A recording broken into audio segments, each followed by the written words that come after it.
کہ وہ post graduate training थी, दूसरा साल था उसका ट्रेनिंग का। 36 घंटे की ड्यूटी के बाद वो एक कॉन्फ्रेंस रूम में रेस्ट के लिए जाती है। जो उसकी बॉडी की डिटेल्स उसका पोस्ट मार्टम करने के बाद सामने आई हैं, उसके जिस्म का कोई हिस्सा ऐसा नहीं था जिससे खून नहीं आ रहा था। उसकी आंखों में शीशे, वो ऐनक पहनती थी, एक एक शीशा उसकी दोनों आंखों में था, उसको अंधा कर दिया गया था। 90 डिग्री पर उसकी टांगे मुड़ी हुई थी। जो पेल्विस का हिस्सा होता है यानी खातून का जो निचला हिस्सा होता है वो मुकम्मल तौर पे क्रश था, टूटा हुआ था और जगह जगह से उसकी हड्डियां टूटी हुई थी। उसे गैंग रेप का निशाना बनाया गया था। जो तफसीलात मैं आपको आगे वीडियो में बताने जा रहा हूँ वो इस कदर तकलीफ दे और हैरान कुन है कि वो मोदी के पूरे डिजिटल इंडिया पर सवाल उठाती है। अल जजीरा समेत पूरे भारत में का मीडिया अब इस पर शोर मचा रहा है, पर स्ट्राइक पर है। भारत को मफलूज किया गया है मुकम्मल तौर पर जब तक इंसाफ नहीं मिलेगा। और बतौर डॉक्टर मैं साथ खड़ा हूँ भारत के और पूरे दुनिया के डॉक्टर्स के। ये जुल्म की इंतहा है और किसी भी खातून के साथ ये हो जाना, गैंग रेप के वाकयात भारत में पहले भी बड़े कॉमन है। मैं भी बिना कुंडी लगाए सोती, काश मैं भी लड़का होती। मैं भी झल्ली बनकर दौड़ती उड़ती, सारी रात दोस्तों के साथ फिरती, काश मैं भी लड़का होती। कहते सुना है सबको, लड़की को पढ़ाओ लिखाओ मजबूत बनाओ, और जब पढ़ लिख कर डॉक्टर बनती, मेरी माँ ना खोती उसकी आंखों का मोती, काश मैं भी लड़का होती। भारत एक ऐसा मुल्क है जहाँ हर रोज on average 90 rape cases report होते हैं। ये मैं नहीं कह रहा, ये अल जजीरा की 2022 की रिपोर्ट का कहना है। उसी मुल्क में ये दिल दहला देने वाला वाकया होता है।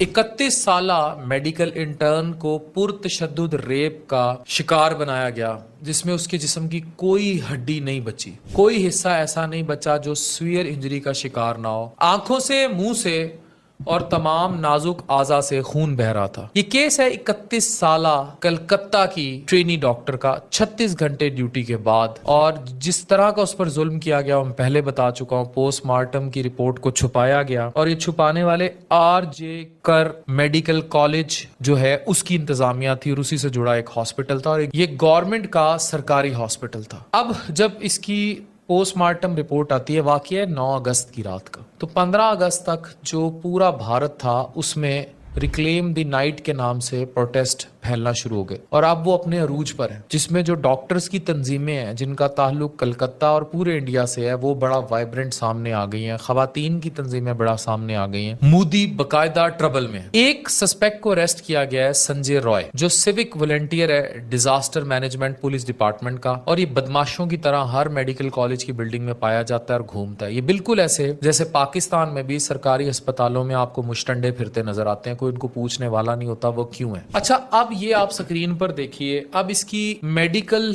डिटेल्स जो भी हों, लेकिन इस बात को इंडियन मीडिया बहुत ज्यादा उठा रहा है। वो ये कहता है कि सिर्फ एक सस्पेक्ट को पकड़ा गया और इसी एक सस्पेक्ट के जरिए जो है बाकियों को छुपाया जा रहा है और उसने मान भी लिया है कि उसी ने ही रेप किया था, संजय रॉय ने। लेकिन ऑटोप्सी रिपोर्ट में उस खातून के जिस्म से जो तौलीदी मादा निकला है, जिसको हम सीमन कहते हैं, वो 150 ग्राम, जबकि एक इंसान मैक्सिमम 15 ग्राम तक सीमन प्रोड्यूस कर सकता है। ये आप अपना स्क्रीनशॉट देख सकते हैं। मैं ये जो डिटेल्स दिखा रहा हूँ स्क्रीन पर, ये बिल्कुल बावसूख जराए से शेयर की जा रही हैं। इसका मतलब यह है कि कम से कम रेप करने वालों की तादाद 10 से तो ज्यादा थी, क्योंकि कुछ सीमन जाया भी हुआ होगा। यानी 10 से 15 लोग थे जिन्होंने कलकत्ता की उस डॉक्टर को रात कॉन्फ्रेंस रूम में ना सिर्फ पुरतशद्दुद जिनसी तशद्दुद का निशाना बनाया, बल्कि उसका मुसलसल रेप करते रहे, जिसमें उसकी आंखों के अंदर तोड़ा गया शीशा, उसका पेल्विस तोड़ा गया, उसकी टांगे उल्टी कर दी गई, उसके जिस्म की हड्डियां तोड़ी गई, हर तरह से उस पर जुल्म किया गया और 150 ग्राम तौलीदी मादा यानी सीमन उसके जिस्म में छोड़ा गया। मोदी के डिजिटल इंडिया का दिखावा पुराने इंडिया को बदल नहीं सका। वो वाकयात, वही जुल्म, वही दोहराए जा रहे हैं।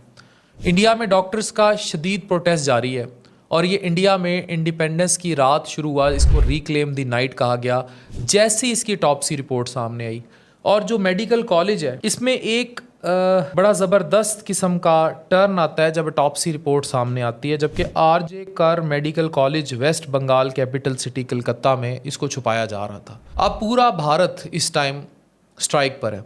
2012 में भी एक फिजियोथेरेपिस्ट को दिल्ली बस में इससे बुरी तरह गैंग रेप किया गया था और 2002 में بانو نام کی ایک مسلمان بچی کو 11 لوگوں نے گینگ ریپ کا نشانہ بنایا تھا، اور یہ گجرات فسادات کے قصے ہیں.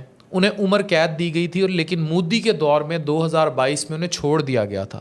پھر دوبارہ احتجاج ہوئے تو ان کو دوبارہ جیل میں ڈال دیا گیا. اب یہ والا جو کیس ہے، یہ انٹرن ڈاکٹر والا، یہ CBI کو ٹرانسفر کیا گیا ہے اور ان کو جلد ہی پروگریس رپورٹ شیئر کرنے کا کہا گیا. سوال وہی ہے کہ یہ گینگ ریپس کب تک ہوتے رہیں گے؟ کب بھارت کھڑا ہوگا ان سارے سوالوں کے جواب دینے کے لیے؟ آج بھی بھارت اور تھرڈ ورلڈ کنٹریز کو خواتین کے لیے سب سے مشکل ملک مانا جاتا ہے. اس بچی کی کیفیت جج کیجئے جب اس کو 10 سے 15 یا 20 بھیڑیے نوچ رہے ہوں گے، کھا رہے ہوں گے اور اس پر ظلم کر رہے ہوں گے. ایسا تشدد تو کوئی جانور بھی نہیں کرتا. خود سوچئے.